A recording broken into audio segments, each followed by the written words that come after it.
You know what? Every time we do something and the little Zoom thing says recording in progress, I have this almost irrepressible urge to go, "Good morning, Vietnam." I I don't know don't what know. it He triggers was that. always full of energy, wasn't he? Yeah. Good morning, Zoomland. Um, Tell them who we are. who are you? I'm the bitch that is in your worst nightmare. No, I'm wound up today. I've been sick, but I feel better. It will show. I had the COVID Yes, after, she was in and I the was COVID emailing zone. people in a stupor. There's no telling if you got an email from me last week. There's no telling what it said, but I was preaching good. She's always preaching good. She preached good. What day was that? Oh, just yesterday. Oh no, Monday. What day was I that? did pretty good yesterday too. I do better in person than I do on the phone. I'm Deborah Colleen Rose. This is Luann Morris. Luann Morris is a retired nurse and an apothecarian. Did I say that right? Oh my God. I'm an herbalist. An herbalist, apothecarian. I like that word better. Let's just make that up. Apothecarian. It Is that a sounds real word? like Is it a word? hell, I don't know. It is now. It is now. It is now. And I am a mess. No, I am She had that right. I, I am an entrepreneur. I've been in business since I was 19 years old. I am a private investigator. I am a spiritual coach. I am an interactive entertainer, and I am the answer to your dreams or your worst nightmare, depending on your point of view. So Today, what are we talking about? I would have to interject that if you really want to know Deborah, you have to get to know Deborah. Oh, yeah. Yeah. Yeah. Isn't that true of everybody, though? Seriously. I mean, we make such snap judgments on first impressions. Yeah, they do. People do. But um then when they interact with you, it's like, oh well, she's this way. They put a label on you. I have been labeled all my life. The first time I realized how um, wrong labels were is that I grew up thinking I was fat all my life. Mhm. Well, I'm a big girl, meaning I was always tall. I mean, I have a videotape where my dad and my brothers and I were standing out in the road when we were taking turns on this go-kart that my dad made for me. And so my brother can barely reach the pedals. So he had to be about 4. And my other brother was probably about 3. So that made me about 8 or 9 at the most. And I'm taller than my dad, or almost as tall as my dad. Okay. And I could wear my mother's clothes when I was 8 and 9 years old. And she was 5'4" and he was 5'6". I was not fat. I was an Amazon. Well, I was not tall, but when I went to school, they called me fat all the time. I weighed Mm-hmm. 135 pounds, but I'm only 5 foot tall. And at that point, I guess our role model was Twiggy. So I guess in that respect, I was. But Well, in 3rd grade, I started wearing a bra. And it was not a training bra. It was, I never understood training bras. What the hell are you training if you have nothing to put in that cup? But I was wearing an A and B cup in 3rd grade. wow. And the boys were popping my bra and grabbing my breast. I mean, it was horrific. Now, later on in life, I got enormously fat, Yeah. enormously. And so, so I always, I always ask questions that did I get fat because I believed I was fat, or would it have happened anyway? Was that how I defined myself because that's the label I had been given? Because another example I have about how things get implanted in our brains is that when I was 6 or 7, the 4-state fair in Texarkana was the big thing every year for kids. Oh my God, that's awesome. I mean, it was our version of the Texas State Fair. It was great. And my dad and my uncle were police officers, so they did security out there. So we got to go a lot. We were out there a lot. And there was this one lady that was a gypsy, and that's how she identified herself. I'm using her label, not mine. And she told fortunes. Now, it was fairly common knowledge that you had to pay for a fortune. You're not going to get it for free. Right. Okay. Well, we were running around her tent playing and laughing. My cousin and I cutting up, and she grabbed me by my arms and she told me things about myself. She told me how many times I would be married. She told me how many children I would have and how many would survive. Told me a lot of things. Why, I don't know. So everything that woman told me that I can remember came true. Now, did she tell my future, or did she plant ideas in my head? That's what I've always wondered, because I have a friend that is a pastoral counselor, and one of the things he works on is helping us to understand the life decisions we've made under heightened emotional states and how those get firmly implanted in our subconscious, and how to redefine those and change those in another heightened emotional state so that we can rewrite our pathway. Well, I think I was pretty highly emotional that having some strange woman grab my arm. Yeah. You know?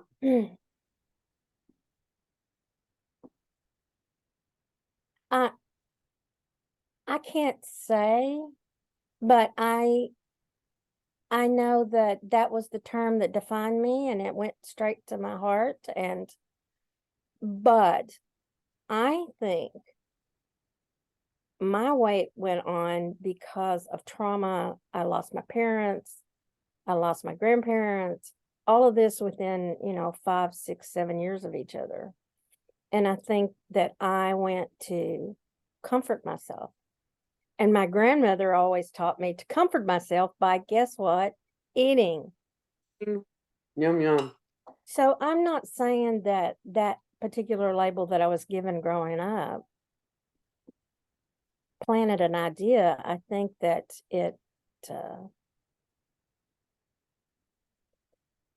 but it made it easier for you to accept being a larger person, yes, I think because so. you already had that identity. That's what I think. Yeah. That if you already identify with that word, then if you become that word, you're okay with it more so than if you had a repulsion to that word. Perhaps. Does that make sense? Yes. And I don't know, it just, but you said something about people need to get to know me. People do tend to judge me quickly, it seems like. And I've been obtuse to that most of my life and not realized that or understood it. And, but one day I woke up and realized that people really don't know me. And the ones that seem to enjoy my company usually expect me to entertain them. Oh. They expect me to be amusing and funny. And if I just sit in a corner and don't talk, they pick They at say, me. what's wrong with Deborah? Yeah, what's wrong with you? Why aren't you talking? Why aren't you doing this? Instead of saying, is everything okay? Yeah. And everything is okay normally, or as a rule, because I just don't really feel the need to talk, which I think people will probably laugh when they hear me say that. I don't have the need to.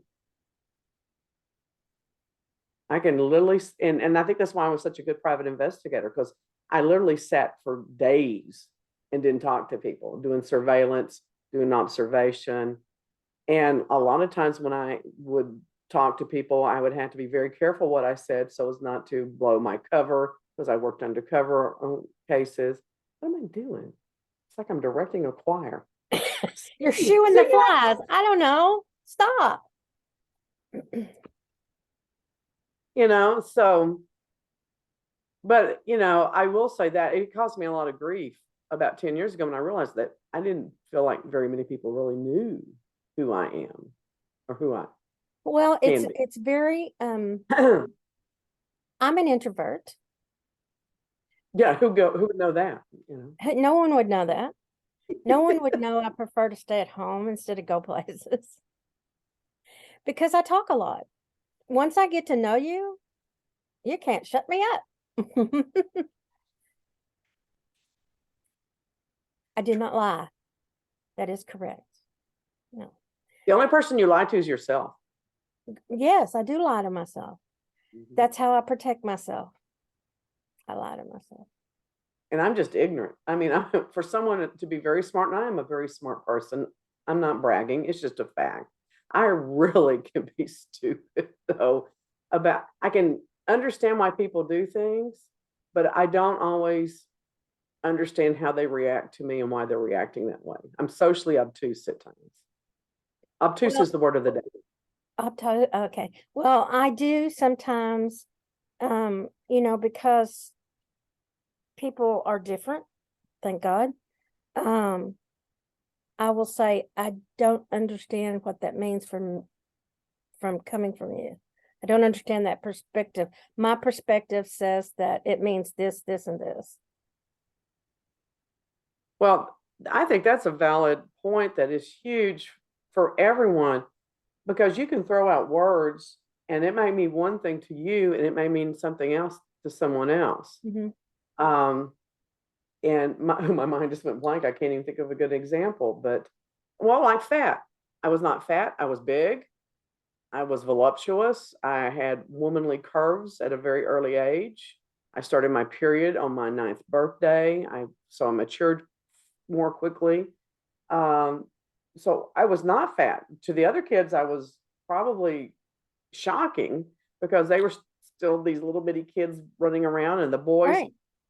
were half the size of the girls as it was anyway. And then here I was. There was me and one other girl in our class, and we were just tall. We were Amazons, and we got to be friends. And what was another thing that was interesting is that she was a girl of color, and I was a girl with no color, and and it was the '60s, and so that just threw fuel to the fire for reasons for them to pick at us, you know. So I don't think Well, there's a point. I was bigger than everyone in my class. And I did the same thing. I matured very fast, very quickly. I mean, um, I I'm like you. I was probably the first one in the class with a bra. But instead of poking fun at or giving labels to, why don't they just, wow, why are you so big and I'm so little? What is it that children are just so cruel? I don't know. This is a funny story though. So all these people are picking at me for having boobs. Okay. And there were two brothers. One was my age and one was a year younger than me that lived in our neighborhood. And their dad owned a lumber yard, and the lumber yard was located in our neighborhood. And I remember a time when he and the two brothers tied me and my cousin up to a pole, with our hands behind our back on the pole. And they said they wouldn't let go of us until we kissed them. And I can remember thinking distinctly, well, if I'm so fat and ugly, why do you want to kiss me? And I'm just madder than hell. So I got loose and I wound up punching both of them in the face and letting my cousin go. And I think she was disappointed because I think she wanted to kiss one of them, Hey, yeah, but not me. I was mad. So even at that age, hypocrisy and contradictory behavior to what you say uh, was very annoying to me. yes, And it's always been annoying for someone to say one thing and then act another way. yes, And I think that's why I'm so good at investigations because I'm able to see where people are not congruent and they're out of balance. And that lets me poke holes in their story. And then I go and find the evidence. right. Hmm. Because I can remember the boys wanting to be with me. but they didn't want anybody to know. I don't want anybody to know I'm with you. I just want to be with you. What the hell? And you're like, why? Yeah. 'Cause they would make fun of me if I was with you. Okay, that just blows my mind, and now I'm just pissed off. You remember their names? I will look them up. I will find them. Well, I guess the You two worst. sorry son of a gun. I'm sorry, but the two worst offenders have passed already. So good luck. But we'll go out to the cemetery and we will dig them up. No, we will not. Dig them up. We will flip them over. We'll put an owl's feather on their back and set fire to them. I'm sure there's a ritual about that. I'm sure. Not one I'm willing to participate in. Oh, Lord. Wait, I have had so many people that have become my friends after having a very adversarial beginning, Hmm. because they made quick judgments about me. And then for whatever reason, we would be forced to be in each other's company or whatever, and they would learn more about me. Now, with that said, it's probably not as many people, but I've also had a lot of people that got to know me and didn't want to be my friend. They found me overwhelming and exhausting. Well, exactly. But the reason they found me exhausting was because I'd call them out on their crap. And That's why a lot of people, because I didn't pull punches, I just said it, and I was too honest a lot of times, and people were like, I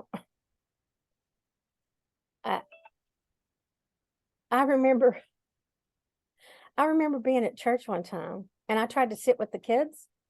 It just made me mad because they wouldn't pay attention. So I went back to the front of the church. It was just ridiculous.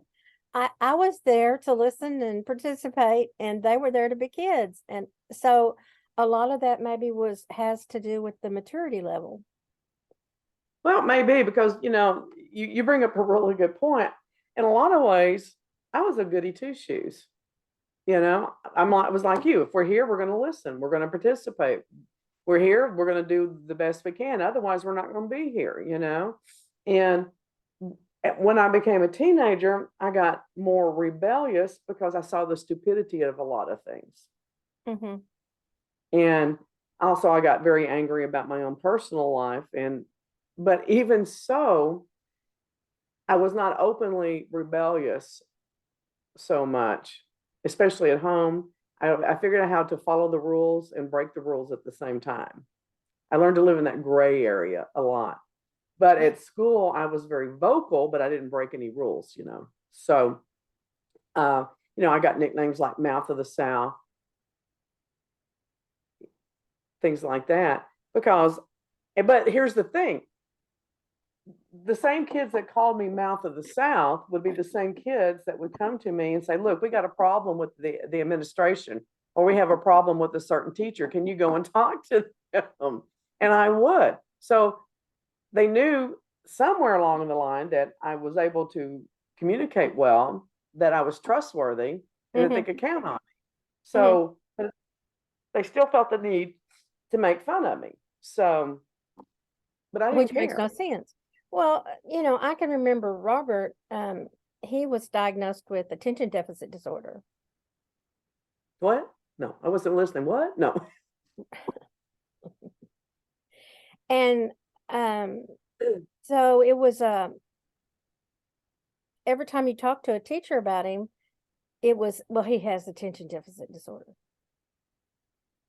I said, yeah, but he's a smart kid. And well, he's a 501. What, isn't that what they call them? 504. 504. He's a 504. And I'm like, what does that mean? Well, I know what it means. It means that they get certain accommodations to help them succeed. But you bring up a really valid point. And this is one of the things that I've always taught, because I've taught classes to families dealing with mental health issues for years. And one of the things that we taught as a stigma buster is that you don't say, I have bipolar. I mean, you don't say I am bipolar. You say I have bipolar. You don't say you're not your disease. You don't walk around going, I'm cancer. No, I You have it. know, I have cancer of the, and usually it's something very specific. I have cancer of the uterus. I have breast cancer. You know, so you identify it with the part of your body, but you don't say I am cancer. So you don't say I am ADD. I am bipolar. I am schizophrenic. I have schizophrenia. I have manic depression. I hate the word bipolar. I don't know why they changed it from manic depression to bipolar, because manic depression is such a good description of what bipolar Yeah, it entails. is. So I think that's dumb. But, you know, and so, you know, Robert has ADD. He's also very intelligent. So this is how we accommodate his intelligence so that it can function at a successful rate. When you put it that way, that sounds so much better and it's so much more accurate.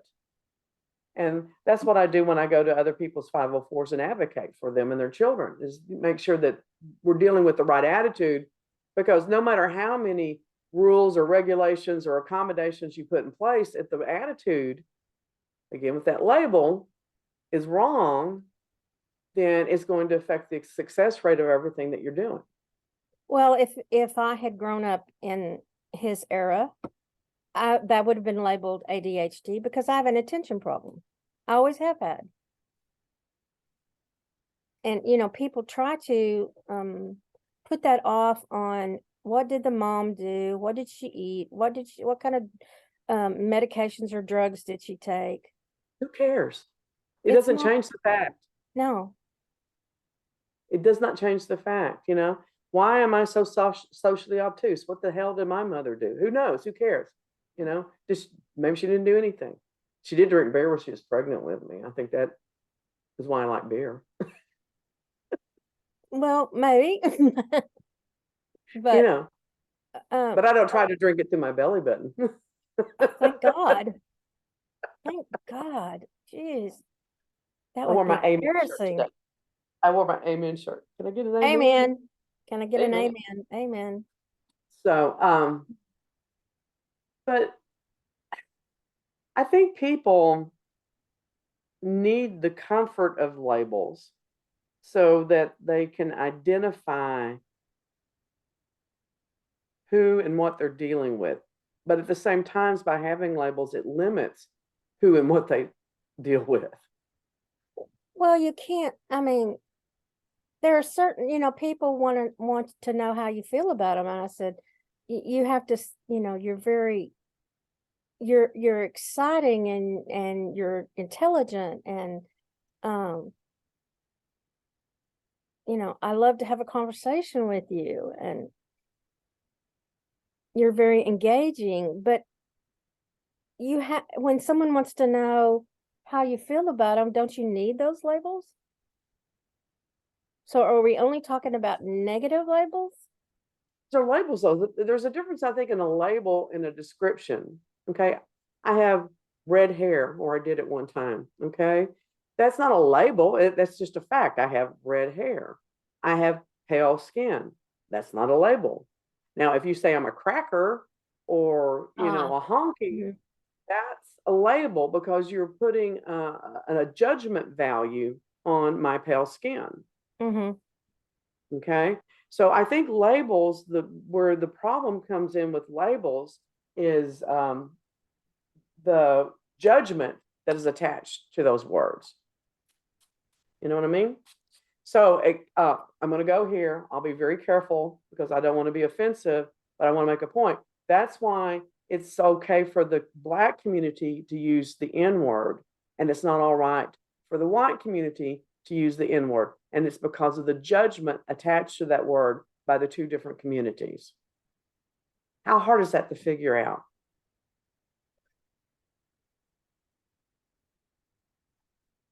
Depends on Pray my protection as we go into this conversation. it depends on the perception of the person hearing it.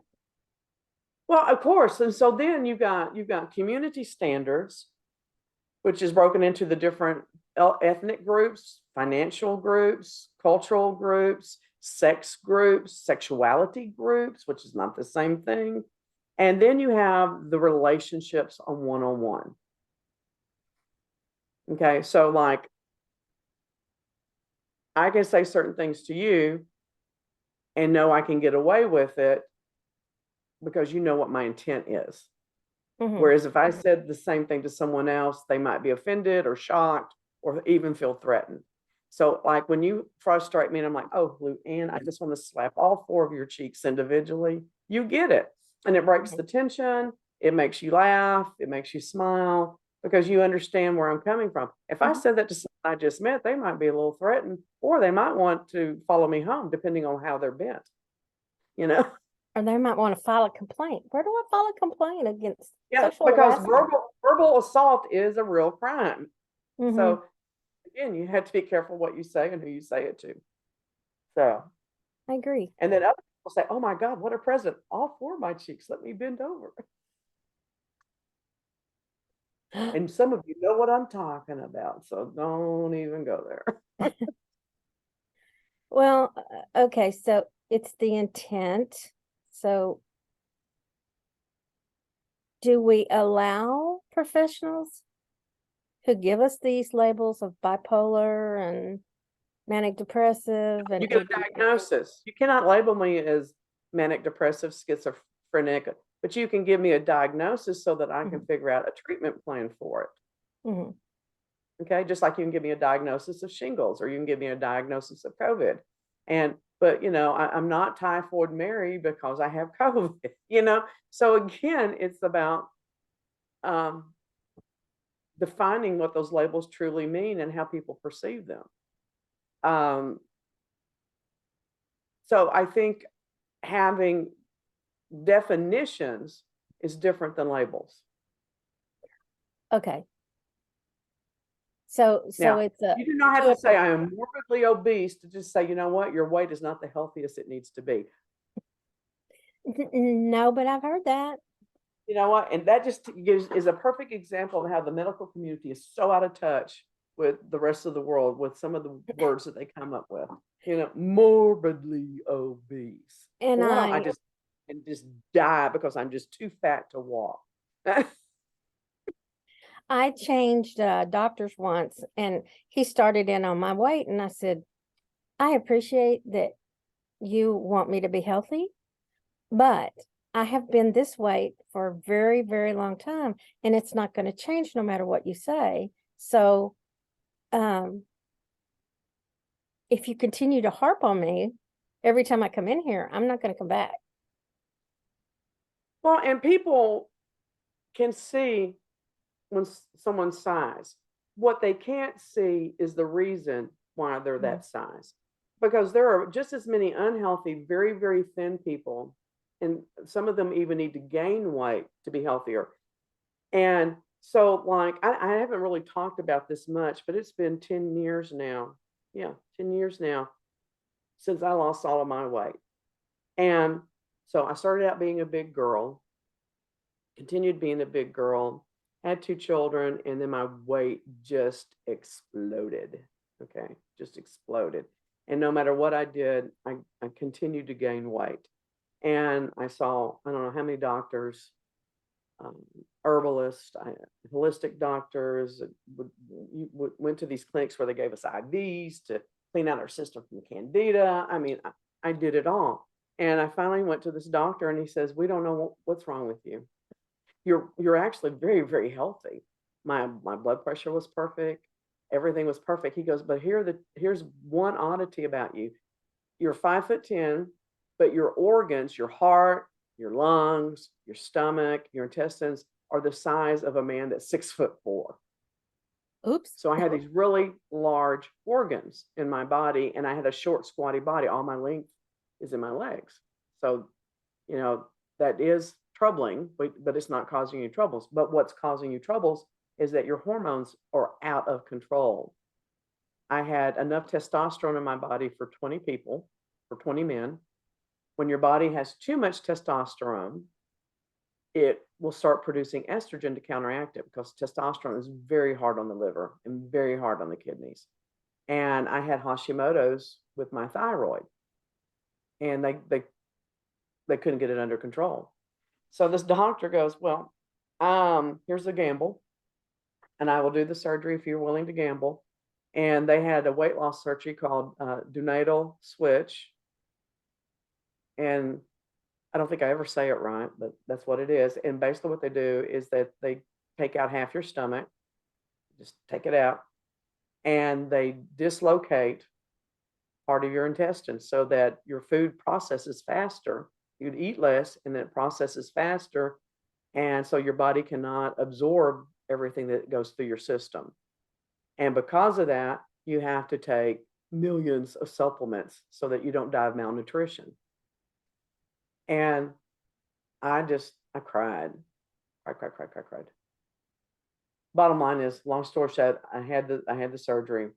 And what they have found is that for many diabetic patients, they have weight loss surgery of any kind, the diabetes corrects itself within 12 hours. So did my hormones. Within one day, my Wow. hormone levels were normal. And I lost a lot more weight than they expected. And I am now a 14, 16. I used to be a size 32. I'm a 14, 16, and I've stayed this way for 10 years, and I don't even have to work at it, but I take a lot of vitamins. So, but when I lost my weight, I was shocked at how differently people treated me. You That's why I know, told there you this. was an experiment done where a model wore a fat suit. Yeah, yeah, yeah. I mean, people that first of all, I couldn't get people to quit talking to me. People started coming to me and just talking to me, and younger men started hitting on me, which was fascinating. And I don't know, I got treated with more respect. I went through a long period there of time, even though I was in my early 50s, where people treated me like I was an old woman. They didn't see me, they didn't acknowledge me. I don't have that. Here it is, 12 years later. I don't have that experience anymore. People see me, they treat me with dignity and respect, and the only thing I can count it for is the weight difference. Because I know my personality, the only thing about my personality is different is I cuss less and I'm more tolerant to my loved ones, but not to people in general. Cuss less. Right. Oh, yeah, a Well, lot my less. children tell me I cuss more, so there you go. Well, mine went like this, choo, and now we're kind of leveled out. And so I promise not to cuss in church. How rude. Not, not that I go to a church building often. We have church at home. So I guess I need to quit cussing in the house, huh? Uh-huh. Or at least during church hours, whatever you set that at. Oh, see, now that's where I really screw up because I do church with the grandkids. I'm like, and I'll get so frustrated with the youngest one. I'm like, what is your fucking problem? Why are you not getting this? Jesus was good. And you cursed at him. Well, I had a neighbor that I heard cursing at the kids, and he was just using all the words. And then he said, and don't stand in front of my door and curse. And I went, what? Well, I'm not cursing. So why is it cursing or cussing? Is cussing just the hillbilly way of saying cursing? Maybe. I Okay, don't know. so I don't cuss at him. I'm just cussing because I'm so frustrated. You would believe the questions this child comes up with. What kind of sandals did Jesus wear? Did they have underwear? No, I don't care. You know, can I stand up and just listen because I'm tired of sitting? No, sit down, be still. Let him stand up. God dang it. No, I have a good reason for not letting him stand up because the time I let him stand up, before I knew it, he had snuck around the door and gone through the dining room and snuck out because I wasn't paying attention because I was very intense about it.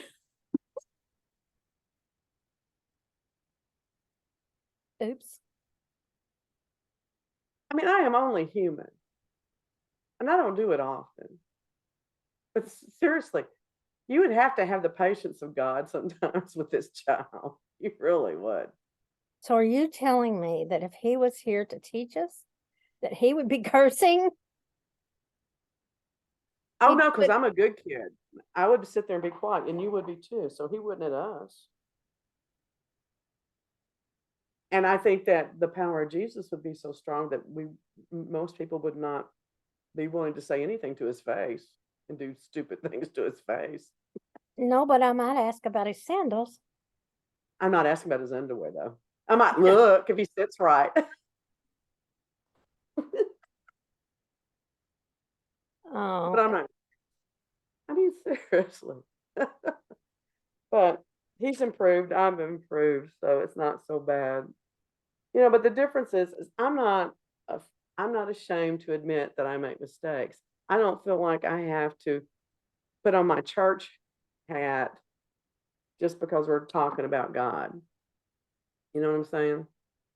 I don't it, wear that label.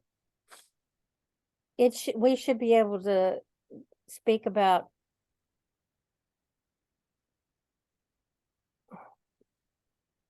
God without reservations, without. Well, I used to not talk about God because I didn't want to put people off.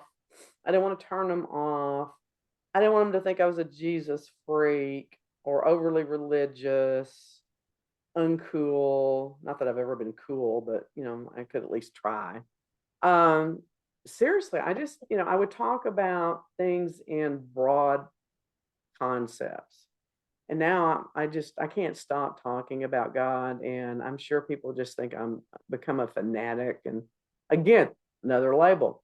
I'm not a fanatic. I'm just in love. I'm in love with God. I love being in love with God and having a relationship and trying to comprehend it. And I don't know if that makes me a fanatic.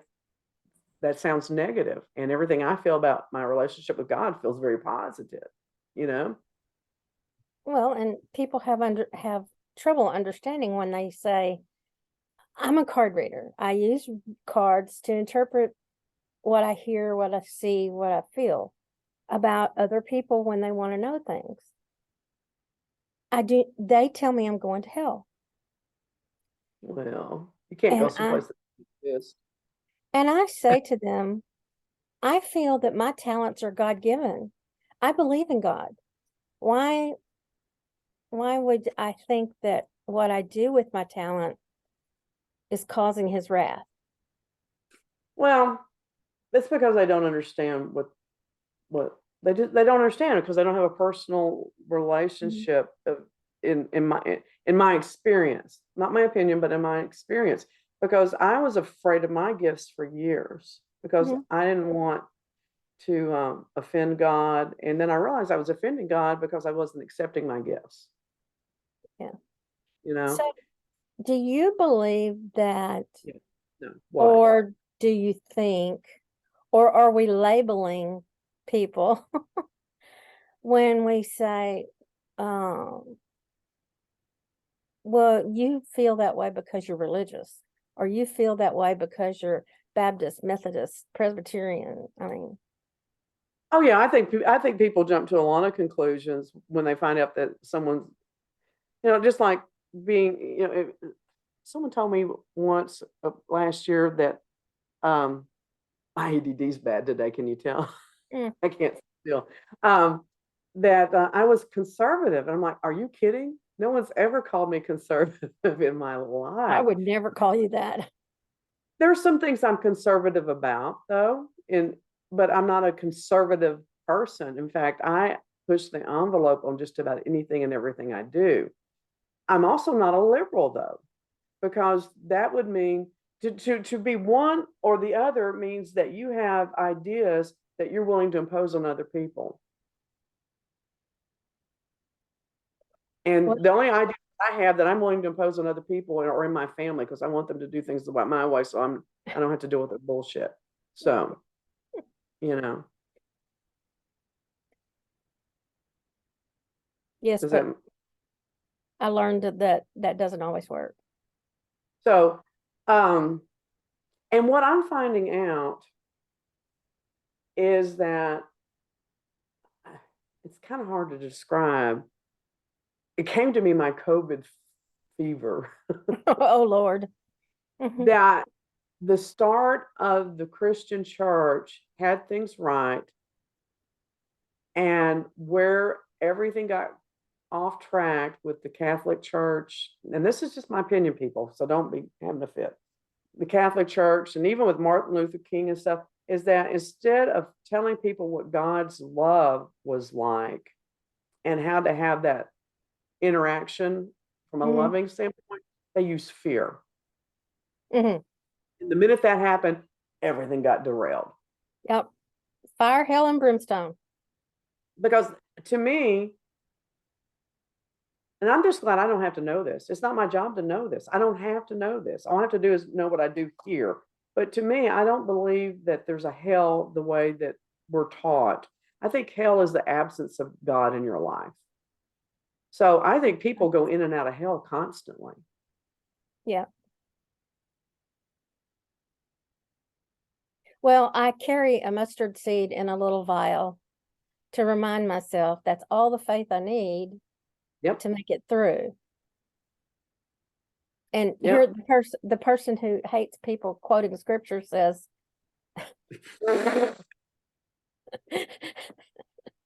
you know, that's what the Bible says, that's all the faith you need to move mountains.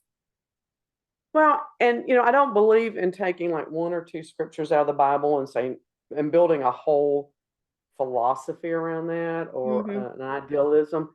But however, there are things in there that we have to ponder, I think, to deepen our understanding. Is like when you talk about spiritual gifts, it talks about discerning spirits.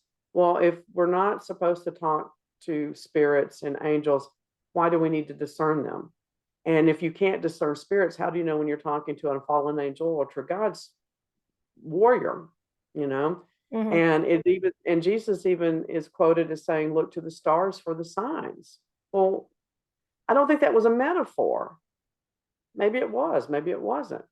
But there, I think God made everything for a purpose, and our part of our not job, but part of our journey can entail uncovering what all those things mean. Like, why are there so many different rocks?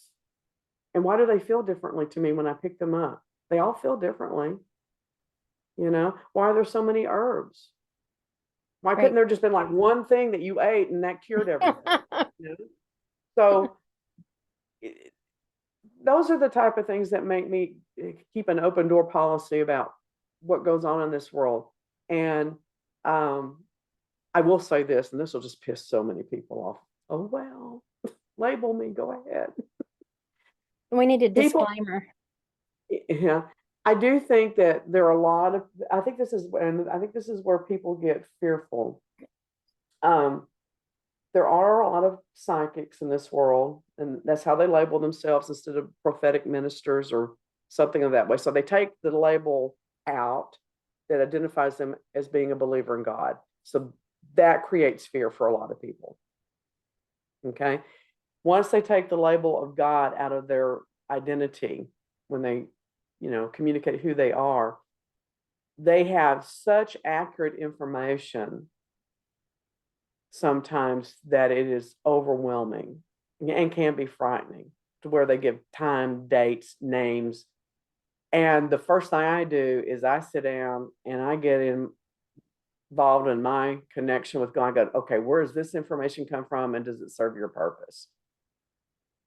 And if I don't get a positive response to that, I get up and I walk away because we're not meant to know everything. No. And I think that's part of discerning spirits as well. And I think there are a lot of good people out there, good people with beautiful hearts that don't understand what happens when they cross over into that spiritual realm and how dangerous it can be for them and for people around them. Yes, because I questioned when I received the premonition that my father was going to pass. I received it like in the afternoon, 3 or 4 o'clock in the afternoon, and I knew that he wasn't coming home.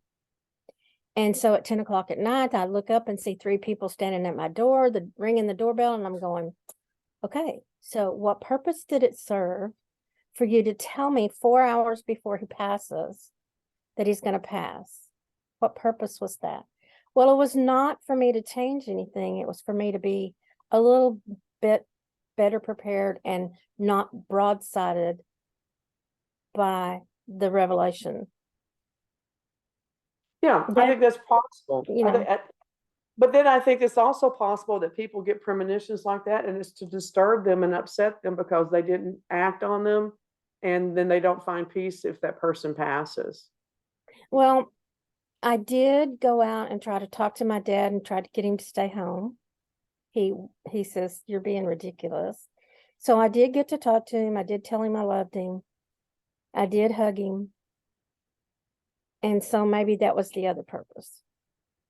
Yeah, I think so too. It's like I worked New Year's Eve last year at a gig, and Scott picked me up. I guess it's 12:30, 1 o'clock, and this has just been in my mind and in my spirit all night long, about my father, that I wanted to call him. We had been estranged for over a year, where had not really communicated well. And the last time I had seen him, he'd refused to hug me. My stepmother tried to get him to hug me, and he wouldn't do it. And I can't remember my dad ever hugging me or ever telling me he loved me. But I was a daddy's girl until my parents divorced. And I told Scott, I got to call my dad in the morning, and I got to tell him that I'm okay with him. He may not be okay with me, but I'm okay with him. And then he died at 3:30 that morning before I had a chance to call him. Mm-hmm. But I was fine with it because I was okay with him. Mm-hmm. And when my stepmother told me how he passed, then I was okay even more because he died so peacefully. And I never would have thought that was even possible, but because of how much bitterness he carried in his heart. So I know that God came and got him. So, well, however that works, whatever the Whatever that check-in, dynamic is. yeah, however that reservation check-in works, but it's all good. And I didn't have quite that peace of mind when my brother killed himself, but I had a much better coping mechanism with that because of a dream I had. And my husband, who had passed the year before, 2 years before, came and got him in my dream. Ah. I forgot to turn my phone on.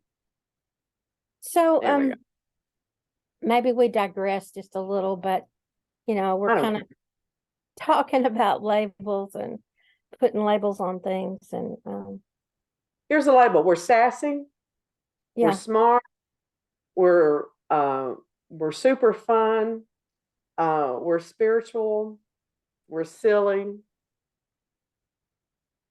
we can be sanctimonious at times.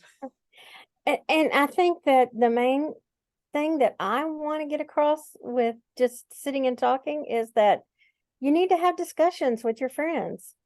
You need to have discussions with your family.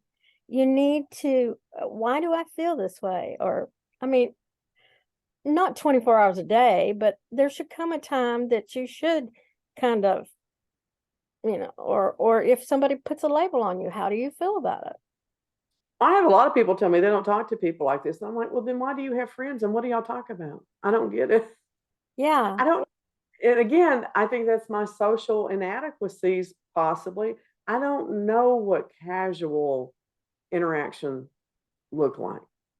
Well, we don't always go into the serious, in-depth things, but we do just kind of talk and bounce around and go back and forth. And this happened to me, and what do you think about it? Yeah. And I don't like it much.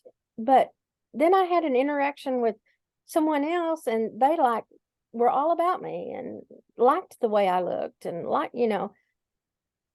so.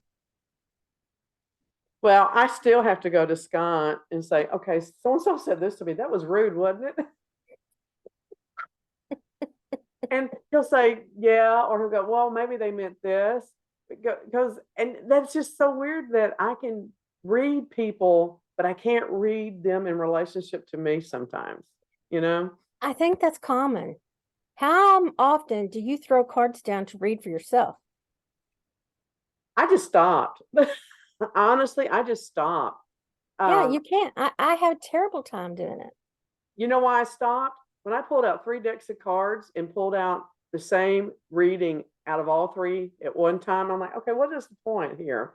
Because it still wasn't answering my question. It still wasn't giving me the information I request. And so you're the only one that I really talk to now that I let read for me. And that's another thing, because I am able to discern spirits a lot. I won't say all the time, but a lot. I'm very careful who I let read for me. And you may be a great reader. I have one other person I let read for me, but you may be a great reader, but that doesn't mean I want you reading for me, because I have questions or doubts or am not comfortable with how I think your information And is. it is a personal thing because I've read for people at McKinney, at the McKinney Psychic Night, and I think, I'm not a good fit for this person. And I feel it. And a lot of times I tell them, see if you can get in to read with blah blah. I think that person is a better fit for you. And I'll be glad to refund your money so you can do that. Well, and that's just called integrity. Yeah. And I'm going to tell you right now, well, this will really make a lot of people, man, I don't care either. If you're reading for people and you're giving them negative information, like that they're going bankrupt or they're going to die or their husband's cheating on them, shame on you. Shame on you. Because our gifts are not to give people blatant information, in my opinion.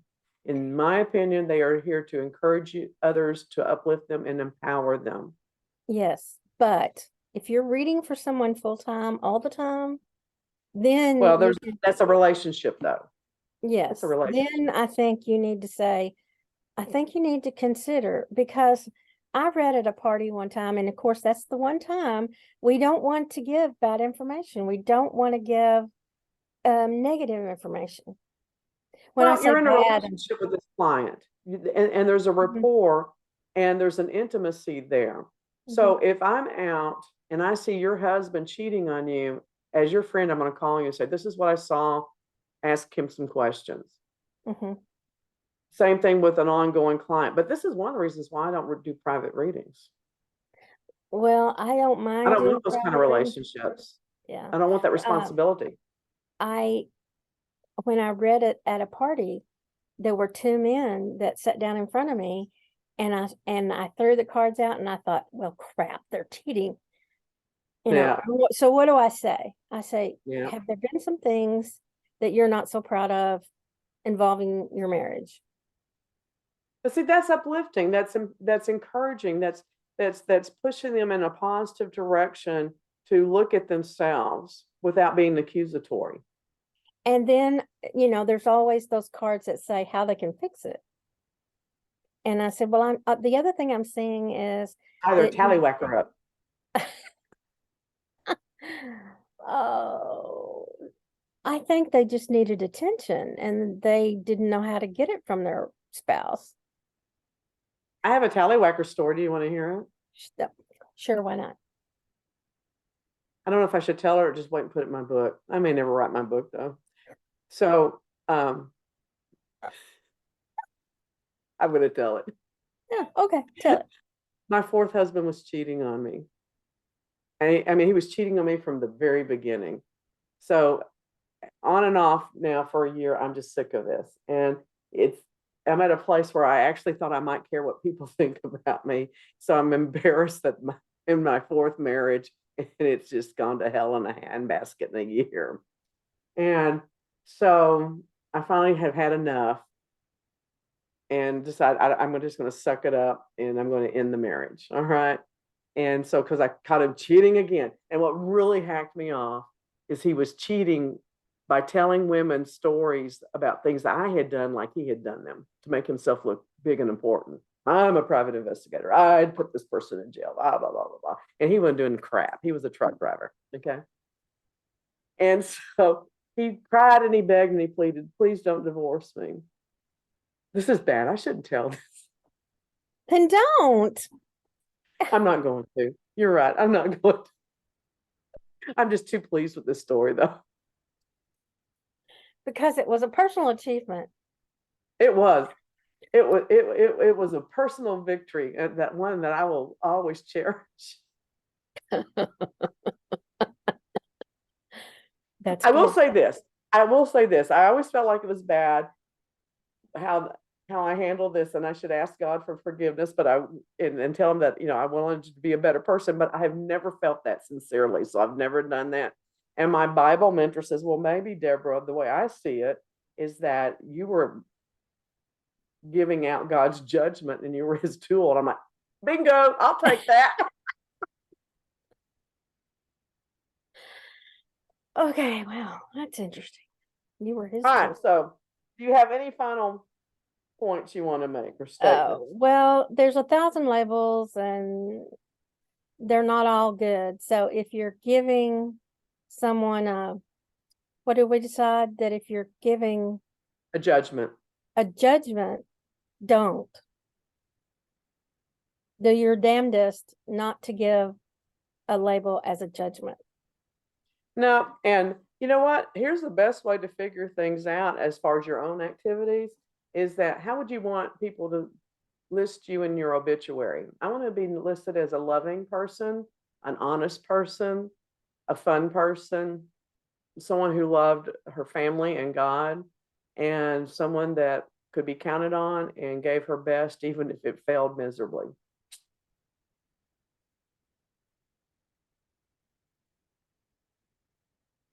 I think I need to write mine. I'm going to write mine because my kids will screw it up. Because in mine, it's going to say, and she will not put up with your BS. Oh, absolutely. I think that's just a given. I think that's. Mm. Well, I'm finding as I get older that I'm more inclusive, shall I say, of different ideas and different ways to live. Well, and here's what's fun. Nobody may watch these things, but at least they'll be there for our children and our grandchildren and our great grandchildren, and they can see why they're so messed up and ornery because they can go back and look. They go, well, look, oh, Grandma Rose and Grandma Morris, look at them, great Grandma Morris and great Grandma Rose. Man, they were pistols. Mm-hmm. My I would grandson. die to have some videos of my ancestors. That'd be great. So Yeah. Oh gosh. I wish I had some of my grandmother. Wow. You talk about somebody who's prophetic. She certainly was. So stay tuned. Next week we're going to smoke pot together and see what happens. She's lying again. I am. We should do that though. No. Why? One, it's illegal. Not if we go to Oklahoma. If we go and film in Oklahoma. Okay. I thought this through. All right. Well, we'll be broadcasting from Oklahoma next week. Either that or we should reinstate Tipsy Techno Tuesdays where we have to drink. But I think I'm just as funny when I don't drink. I can be pretty funny with or without alcohol. I think I'm just as good without drinking as I am with drinking. So I might say things more readily with a little alcohol, but I'm still going to say them. No, I say them anyway. So, all right. So, sign off. Tell everybody bye. Okay. Like you a lot. She hates that. All four of your cheeks. I'm going to slap all four of your cheeks. Stay tuned for next week when I show you how to slap all four cheeks efficiently. Okay. We enjoy doing this and hope that you get something out of it. Yep. If not, we enjoy it and we're going to do it anyway. So screw it. Yeah. Like you a lot. Bye. Bye.